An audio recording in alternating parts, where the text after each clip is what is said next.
Bonjour à vous toutes, à vous tous. J'espère que vous allez bien en ce lundi, donc 3 février 2025. Voilà, voilà. Donc,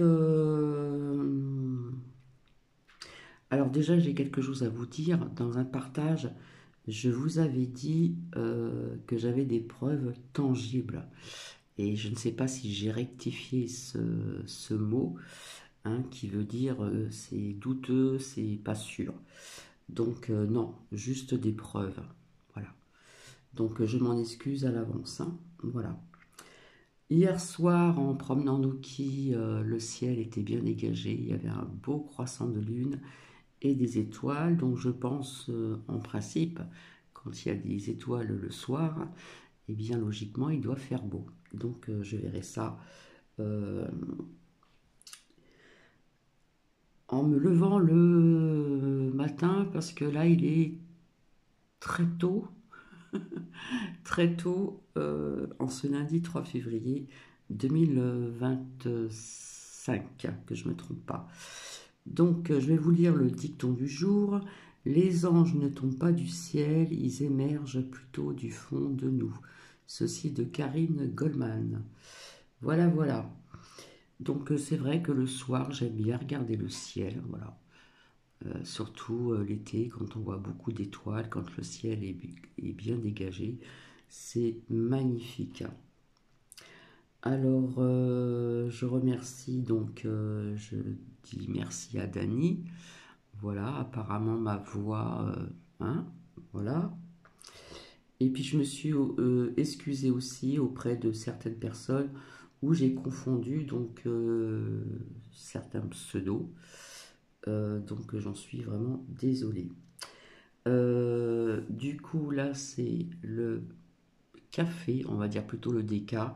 Ça ne m'empêche pas de dormir, hein. Dès que je vais au lit, je m'endors comme un bébé, avec Nuki à mes côtés. Voilà, voilà. Donc, je vais vous faire écouter quelque chose qui va ne pas plaire à tout le monde, ça c'est certain. Je m'attends à, je m'attends à des commentaires peut-être déplaisants, qui ne seront peut-être pas dans la bienveillance. Vis-à-vis de ce que vous allez entendre. Parce que je vous avais dit que je vous ferais écouter une certaine personne. Et là, j'ai découvert autre chose. Donc, c'est Musk, Trumpet, etc., etc. La révolution techno-fasciste. Voilà, voilà. Donc, c'est sûr que ça ne va pas plaire, surtout pour les pro-Trumpet, les pro-Musk, etc., etc., etc. Mais ben, je le partage tout de même. Voilà, j'ai envie. Et vous comprendrez plus tard, si j'ai le temps, donc dans la journée, vous faire visionner et écouter quelque chose qui s'est passé pendant la Deuxième Guerre mondiale, dont je n'étais pas au courant, d'une personne bienveillante qui a sauvé des enfants. Voilà. Donc voilà, petit déca à la vôtre.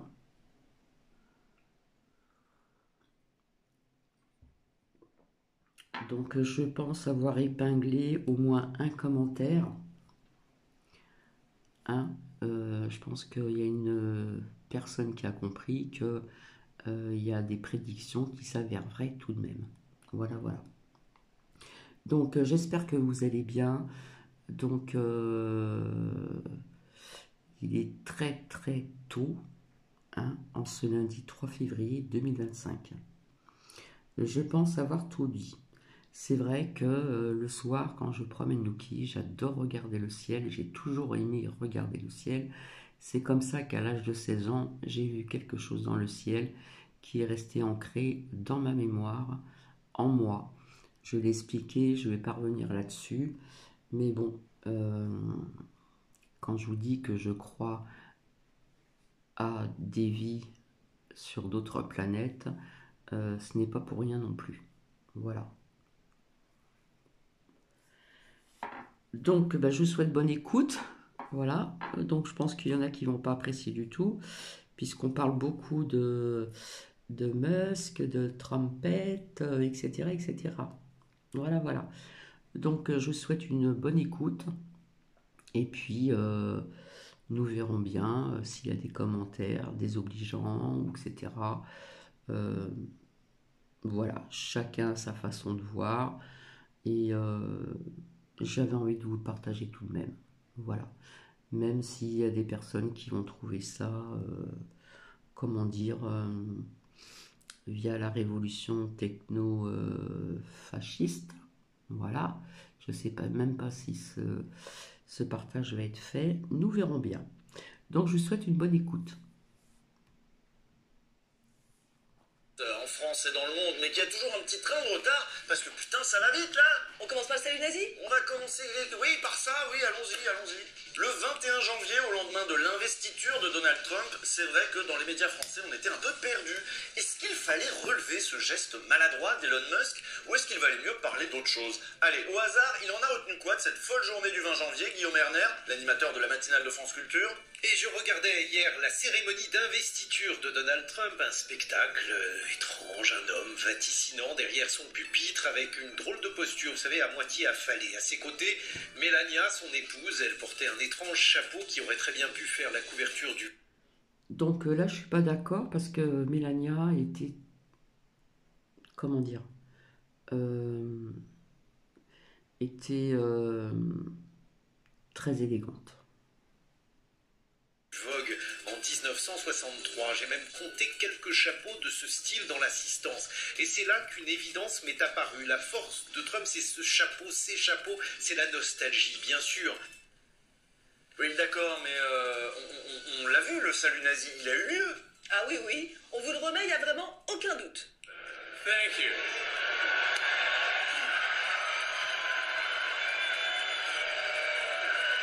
Alors il y en a qui ont dit que c'est parce qu'il était neurodivergent, il est maladroit, c'est parce qu'il a Asperger. Ah, c'est donc ça, c'est donc ça. Donc l'Allemagne de 33 à 45, elle a eu une grosse crise d'autisme en fait, c'est ça. Mais j'avais pas vu les choses comme ça. Ouais. Un spectre hante l'Occident, et non, je pense pas que ce soit le spectre autistique. On est en train d'assister au déploiement du fascisme dans la première puissance du monde. C'est une révolution dont on mesurera sans doute l'importance très vite, mais passé l'état de sidération, il faut voir tout ce que ça implique. Aujourd'hui, on va essayer de voir quelles pourraient être les conséquences, surtout dans les médias et en Europe, de ce tournant historique. Bon, déjà, ce n'est pas une anomalie dans l'histoire des États-Unis. Les États-Unis, c'est pas que les burgers, l'économie de marché et la liberté. Les États-Unis, c'est un pays de colons, religieux, dont l'histoire a commencé par le génocide des Premières Nations, puis l'esclavage, puis la ségrégation, jusque dans les années 60. C'est le pays qui a balancé 2 bombes atomiques sur les Japonais, du napalm sur les Vietnamiens, qui a soutenu tous les coups d'État fascistes qui pouvaient faire tomber des régimes socialistes, a dévasté l'Afghanistan, l'Irak et combien d'autres pays du Sud, et qui a récemment fourni des armes et du soutien à son partenaire Israël en plein génocide. Et ça, c'est quand ils étaient de notre côté. C'est quand c'était les good guys. Et là, ils viennent de réélire un président d'extrême droite qui, cette fois-ci, est très préparé, très motivé, qui, à peine élu, a promulgué tout un tas de décrets complètement dingues, qui prévoient des pertes de droits pour certains groupes, des déportations de masse aidées par l'armée. Bref, le pays est en train d'être mis au pas. Et le soir de l'investiture, on a quoi? Un salut nazi. Ça peut pas être une coïncidence. Surtout de la part d'Elon Musk, qui s'est clairement mis au service de l'extrême droite et qui, de l'avis de beaucoup de spécialistes, a transformé son réseau social Twitter, rebaptisé X, en arme de guerre contre ceux qu'il appelle les woke. Et il semblerait, selon des analyses un peu empiriques, que les contenus qui sont poussés en avant sont des contenus qui génèrent en général des réactions beaucoup plus émotionnelles, oui, et qui penchent franchement à droite en fait. Donc au-delà de ce qu'il fait lui-même, en fait, il a véritablement, complètement, comme ça a été dit, transformé X sur une plateforme qui pousse en fait certains types de messages. Vous le savez, Elon Musk a largement financé la campagne de Trump et il va en être récompensé par un étrange poste de consultant. Maintenant que les MAGA ont vaincu l'État profond, Musk va pouvoir démanteler l'État tout court. I've had many conversations with President Trump. J'ai eu de nombreuses conversations avec le président Trump qui est tout à fait d'accord pour dire que nous avons besoin d'une réforme gouvernementale importante. Get the government out of people's lives, really. Nous devons faire en sorte que le gouvernement ne s'occupe plus de la vie des gens et faire en sorte que l'Amérique soit le pays de la liberté. C'est ce qui fait la grandeur de l'Amérique, le pays de la liberté et des opportunités. And opportunity. Avec des purges et des saignées, ils vont s'attaquer aux administrations, aux fonctionnaires, ce qui va avoir un double effet. Non seulement les...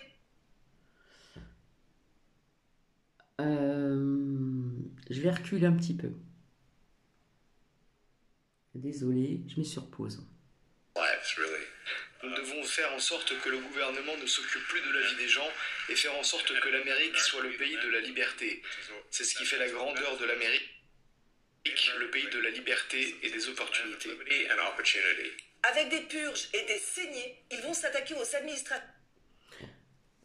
Alors, Donald Trump amorce une première vague de licenciements de fonctionnaires et promet d'en remercier plus de XX.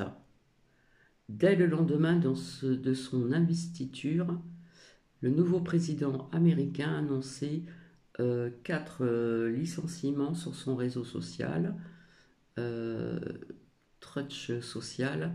La méthode interroge, même si le spoil système des États-Unis ne date pas d'hier.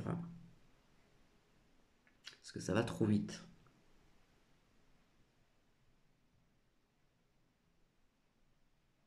Aux fonctionnaires, ce qui va avoir un double effet. Non seulement l'État va s'effacer, laissant le champ libre aux entreprises, mais dans ce qu'il va rester d'État, l'administration Trump va placer un maximum de ses partisans, un maximum de gens qui auront prêté serment à Donald Trump.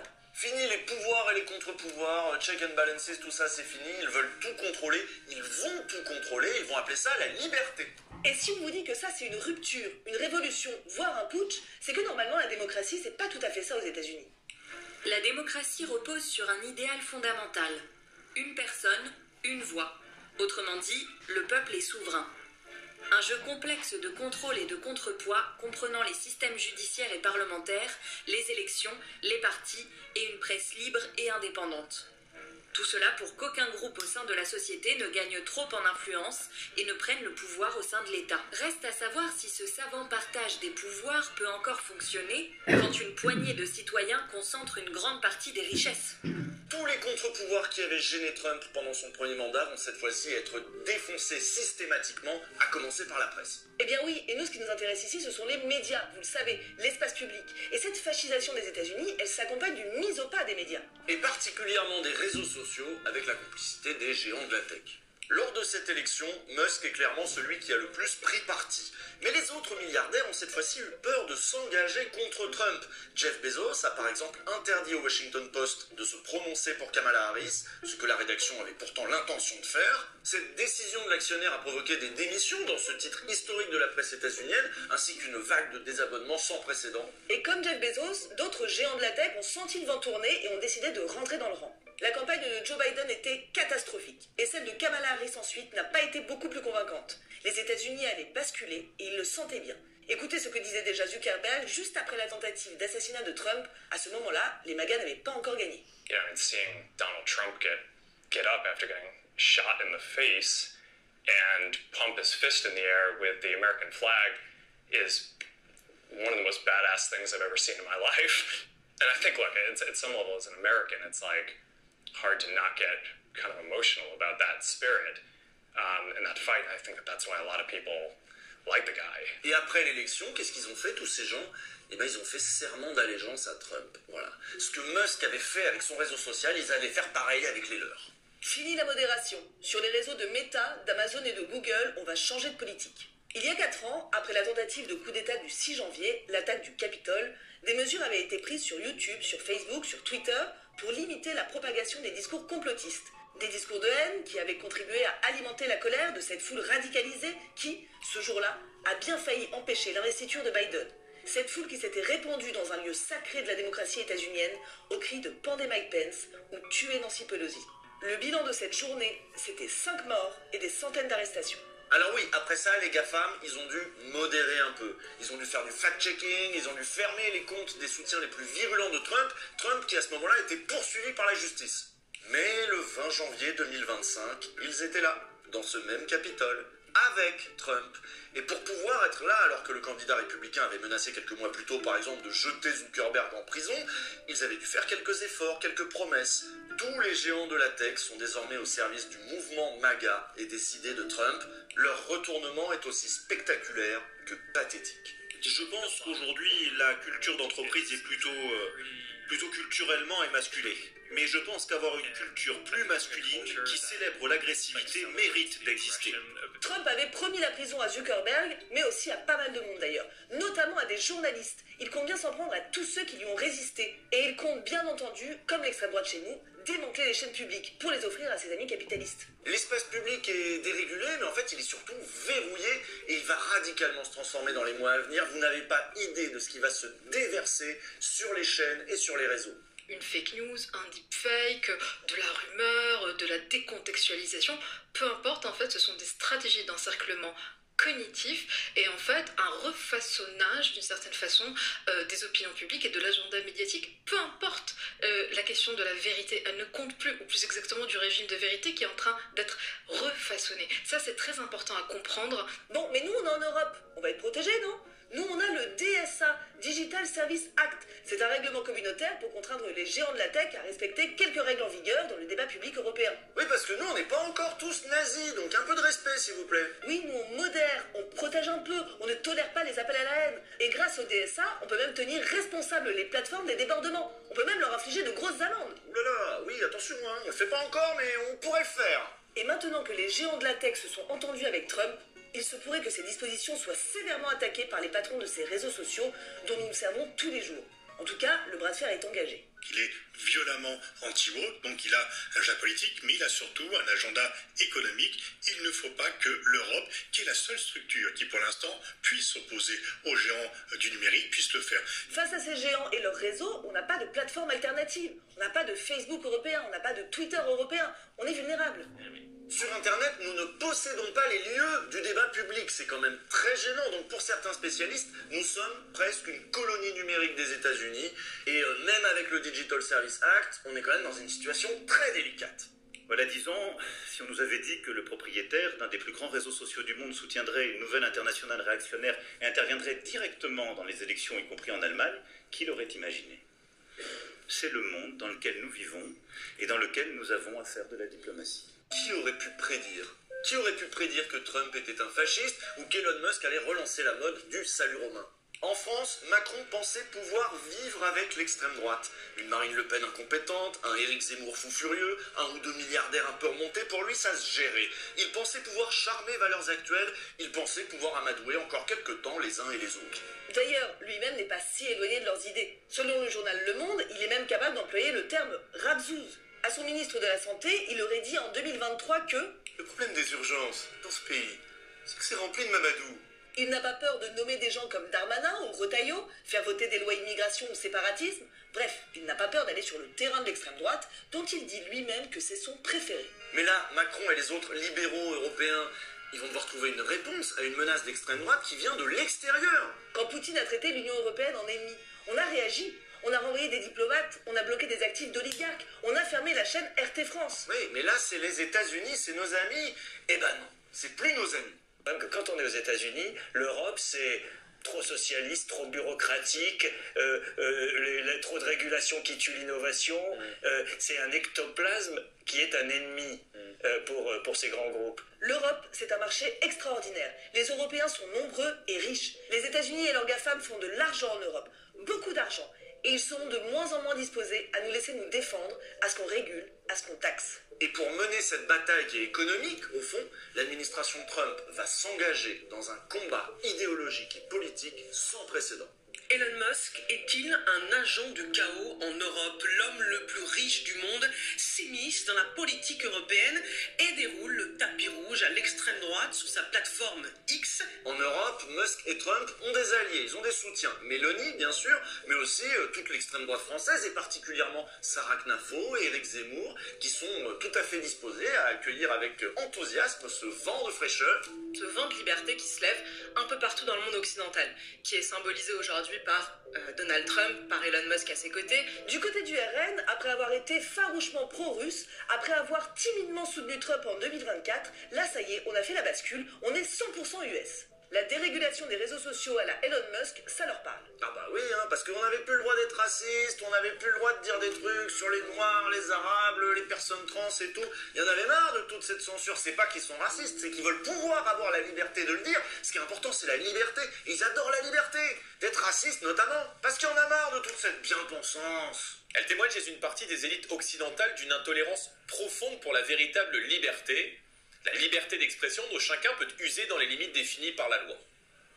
Sans la liberté d'expression, c'est tout l'esprit occidental qui s'éteint, et ce sont nos démocraties qui se fragilisent. Marine Le Pen a toujours milité pour un Internet quasi libertarien, avec le moins de règles possibles, contre la levée de l'anonymat en ligne, contre toute forme de censure, même sur les contenus illégaux. Depuis les débuts d'Internet, le FN encourage la contre-culture du web, nourrie de la parole débridée de ses sympathisants. Et oui, en France, la liberté d'expression a historiquement des limites. On ne peut pas diffamer, on ne peut pas mentir, on ne peut pas harceler, on ne peut pas appeler à la haine. Et donc, quand l'extrême droite revendique sa liberté, c'est ça qu'elle revendique. Le droit d'harceler, le droit d'insulter, le droit d'appeler à la haine, le droit de dire tout et n'importe quoi. C'est ça qu'elle veut. L'extrême droite que vous êtes, tout le monde chez vous est d'extrême droite, dès qu'on n'est pas de votre... Mais je vais dire que les camps nazis n'ont pas existé. Attendez. Je vais dire qu'Auschwitz, c'est du flanc.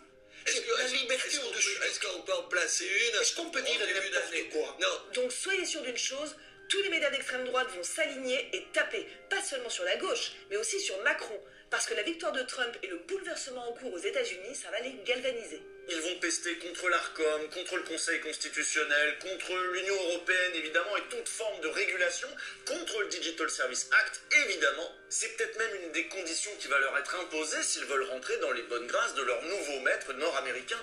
Parce qu'attention, ils n'attendent que ça. Je serai avec Elon Musk le 18 février. Hein? Ah ouais? Oui, le 18 février. Viens ici? Elon Musk et Donald Trump, non, je pars. Je pars aux États-Unis. Pour l'instant, les Zemmour et les Hanouna, Musk, il les calcule pas trop. Mais, on sait jamais, ça peut changer. Quand on sait ce que Cyril Hanouna est capable de faire au trou de balle d'un chien avec sa bouche, imaginez ce qu'il peut faire aux pompes de Musk. Et oui, mais pour l'instant, Musk, il est focus sur d'autres pays. D'abord en croisade pour faire élire Donald Trump à la Maison-Blanche, le milliardaire s'immisce désormais dans la politique intérieure de plusieurs pays européens, dont le Royaume-Uni et l'Allemagne, note El País. S'il y défend une idéologie personnelle, le quotidien suisse Le Temps rappelle que l'homme d'affaires a aussi de nombreux intérêts économiques à protéger. Au Royaume-Uni, Musk s'attaque frontalement au Premier ministre. Rien que ça. Il a fait un sondage pour savoir si les internautes étaient pour le fait que les États-Unis viennent libérer le peuple britannique du gouvernement tyrannique britannique. On le voit, ça part un peu dans tous les sens. Il demande également la libération de Tommy Robinson, un militant d'extrême droite. Tommy Robinson est un militant fasciste de premier plan dans ce pays qui a connu cet été des émeutes racistes qu'on a bien vite oubliées ici en France, mais qui avaient choqué le pays. C'est là-dessus que Musk appuie, sur les tensions raciales. C'est comme ça qu'il entend déstabiliser la classe politique anglaise. En Allemagne, il soutient bien entendu l'AfD, Alternative für Deutschland, un parti si nostalgique du Troisième Reich qu'il est suivi de très près par la police fédérale et que même le RN a du mal à soutenir publiquement. Je voudrais commencer par remercier Elon Musk, grâce à qui cette conférence est retransmise dans le monde entier. Des nazis en Allemagne? Mais qu'est-ce qui pourrait mal se passer, franchement? Alors non, parce que selon Elon Musk et Alice Weidel, en fait, les nazis, c'était des socialistes. Ils l'ont dit dans un space Twitter qu'ils ont fait ensemble. Ah, ok. Cette femme, cette patronne de l'AfD, a pu y dérouler de nombreuses contre-vérités, son discours sans jamais être contredite, allant même jusqu'à dire qu'Hitler était socialiste. À l'époque, pendant le Troisième Reich, les nationaux-socialistes, comme le dit le mot, étaient socialistes. Oui, tout à fait. Ils ont nationalisé les industries comme des fous. Oui, absolument.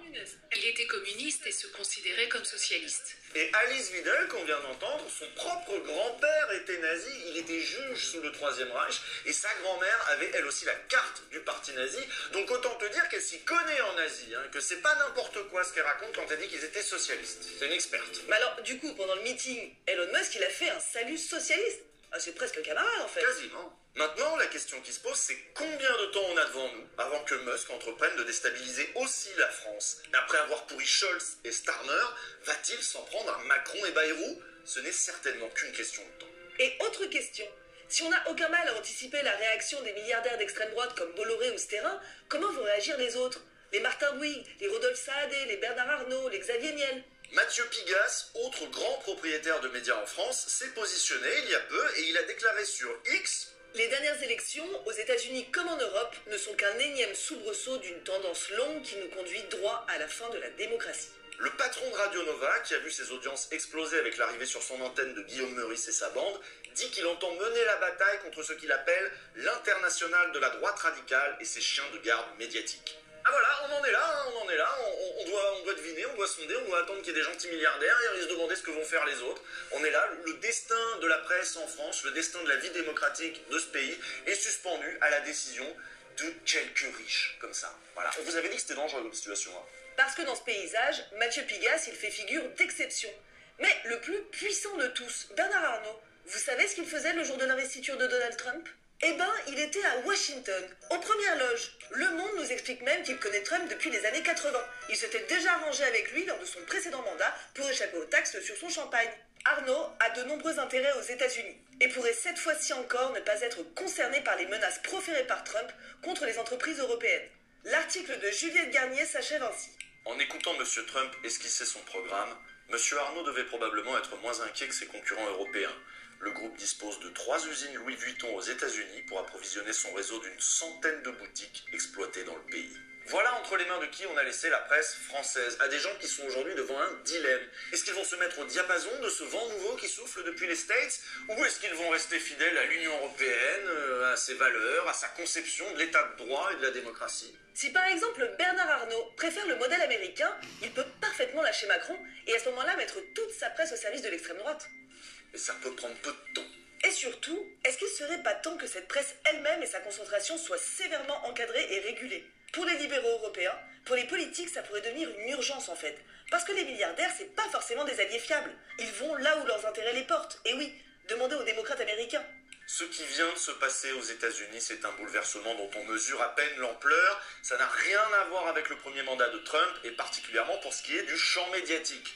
L'alignement de Bezos et Zuckerberg, c'est un signal hyper fort. Ils s'alignent comme s'il n'y aurait plus jamais d'alternance, comme si les démocrates n'allaient jamais revenir au pouvoir. Et en fait, ils vont probablement tout faire pour que ce soit le cas, en utilisant toute leur puissance, toute leur fortune, tous leurs médias et toutes leurs plateformes. Ils vont tout verrouiller. Alors, est-ce que l'effondrement de la démocratie américaine au profit d'une clique de technofascistes va être une leçon pour l'Union européenne, ou est-ce qu'on va nous aussi se coucher face à cette sinistre broligarchie? Notre extrême droite, en tout cas, elle, n'attend que ça. 2025 va être une année charnière pour l'état de droit, pour la liberté de la presse, pour la démocratie. Et je vous jure qu'on n'est pas alarmiste, hein, mais de toute façon, tout est là, tout est sous nos yeux. Même les saluts nazis, franchement, je sais pas ce qu'il vous faut. Même les saluts nazis. Voilà, nous on se retrouve dans 2 semaines. Donc voici, hein, ça a duré un petit moment quand même. Donc comme je vous l'ai dit, hein, je suis apolitique. Mais bon, j'avais envie de vous faire écouter ceci. Voilà. Musk, Trump, Pet, etc., etc. La révolution techno-fasciste. Voilà. En attendant, je vous souhaite une agréable journée et je vous dis à plus tard. Voilà. Donc s'il y a des commentaires, eh bien essayez que ça soit dans la bienveillance tout de même. Voilà. Allez. Ciao.